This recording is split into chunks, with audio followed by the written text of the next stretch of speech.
And if you do that, you're doing what's right. It's a discussion. So you can have an argument, you can have a conversation, or you can have a discussion. If you're having an argument, it's who's right, a conversation, what's right, a discussion, how to accomplish what's right. And I think if you do that effectively every time, trying to do what's right, that you're in a much better position than trying to be right. And that the 6 C's is in entrepreneur, the entrepreneur's toolbox as a tool. And I think when I do talks on this tends to get a lot of play because it becomes a tool that people can utilize. And the first thing I do is I say, take the tool and put it on the wall. So you put the tool and you put it on the wall, so the two people looking at it can't be on opposite sides. They have to be on the same side in order to see the same thing. So I eliminate the perspective problem, right?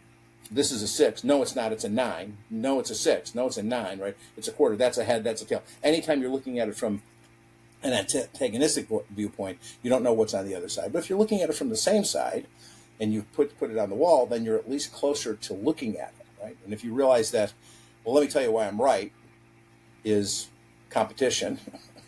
Let me tell you what you don't understand is conflict. Okay, so in your own languaging, if you begin to talk about saying, well, let me figure out a better way to explain it. I take accountability, and I'm talking about doing what's right, not I have to be right. Let me try and find a better way versus you need to listen better. There's a huge difference between those two.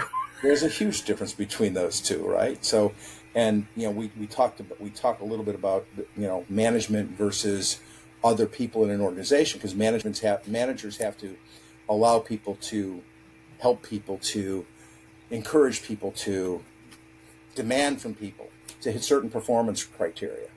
Well, so do coaches. But there's a big difference between I'm your manager and I'm your coach, just in the psychology of it. And there's organizations that have changed the title. They eliminated the title manager, made the title coach. The rules are pretty much the same, which is you have a group of people who you're responsible for you help them to perform at a much higher level, making sure they have all the knowledge, tools, and support to get to that point. That's the definition of a coach.